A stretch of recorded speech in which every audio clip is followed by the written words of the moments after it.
Hey, today I want to show you how to make my potato starts. So I've been going on it now for a few weeks. I've got some bigger ones up in the greenhouse already, but these ones here, I want to say they're about 3 or 4 weeks old. Okay, these potato starts over here, about 2 weeks old, and the same with all those there, about 2 weeks old.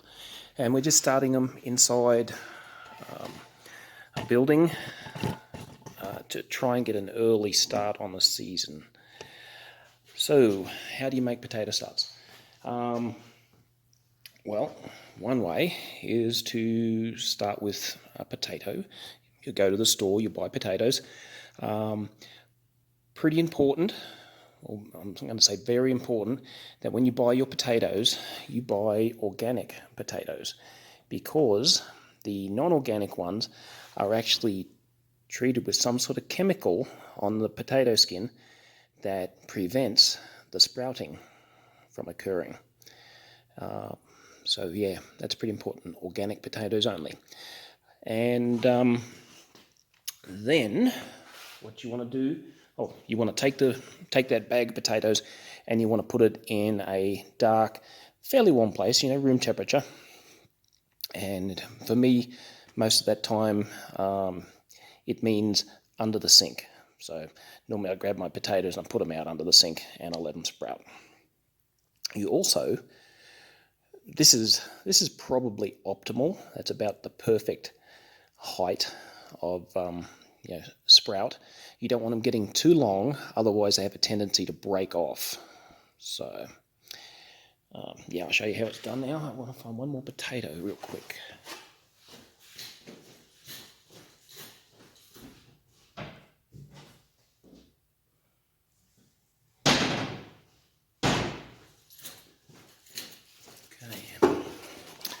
So what you're going to do is take your handy dandy pocket knife, if I can find one, and you're just going to cut the potato into as many starts as you can, whatever that means.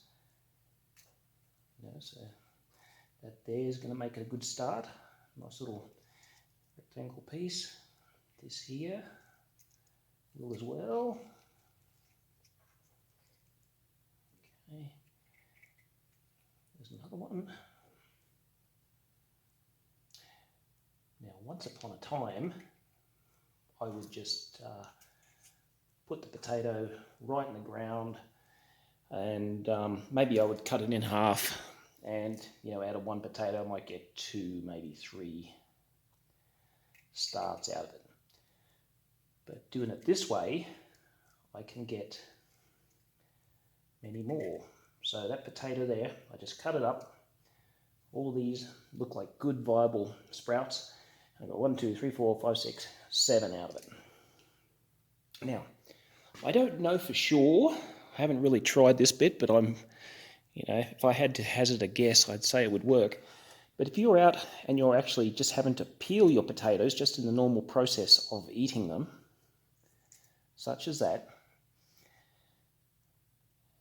So that's just a potato peeling, but it's got a sprout on it. I'm pretty sure that would work. Haven't actually tried it yet, so maybe I'll try that and report back. But something that you may not know, you see that little tiny nub of a sprout right there? I'll see if I can get some better light on it. That is definitely a viable sprout. So once again, cut that off and I've got a viable piece, even though it's so tiny, barely anything there at all. So the next step, you're going to take, this is super simple, you're going to take some sort of pot. I like to use these paper pots, and make yourself a little hole. I'll save that. Okay. Pick your sprout. Keep the sprout in an upright position, and then you cover up the potato but you want to leave the very top of that sprout just showing. Okay, that's the way I like it anyway. I guess you can probably cover them a little bit, but I like to leave just barely showing on the sprout. You see that okay? Okay.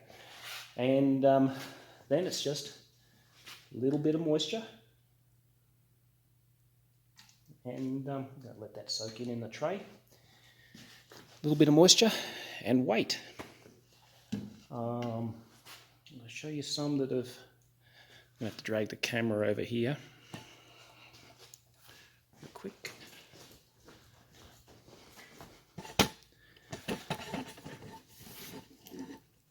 Now these here are only about a week old, and they're starting to come up just a little bit more. I can see the roots coming down and the sprouts coming up, so yeah. Well, it just takes time, and seems like I have almost 100% success rate on the sprouting. And other thing I was going to show you, those little nubs I told you about. The reason I know they work is because we did a bit of an experiment, and this is a potato that's growing from one of the little tiny nubs that I showed you earlier. And it's small. It's actually a lot smaller. These are about 2 weeks old, same as these other ones, so a lot smaller, but it's definitely growing. So, and what else? Yes, when you go to plant these out in the field, all right, if you use these paper pots like I did, you are going to want to pull the entire pot off it. Pull all that cardboard away, paper away, and plant them in the ground, just bare earth to earth. And the reason for that is, if you don't, the potatoes will never escape from the pot. It just holds there's too much restriction on the rooting or something, and the potatoes never get out of the pot. So you might get one big potato still in the pot, but you won't get any outside it. So always take that paper away from the pot. And yeah, I think that's about it for starting potatoes. And my plan this year with these potatoes is I'm trying to develop actual seeds for the potatoes. And I'm trying to cross, so I've got a few different types of potatoes, all organic. I've got red potatoes, yellow potatoes, russet potatoes, I think there's another one. Anyway, so I'm just going to plant them all in the field we've got, and let them cross-pollinate, and then I can go through and I'm actually going to collect the potato seeds for next year and see what type of potato I've got.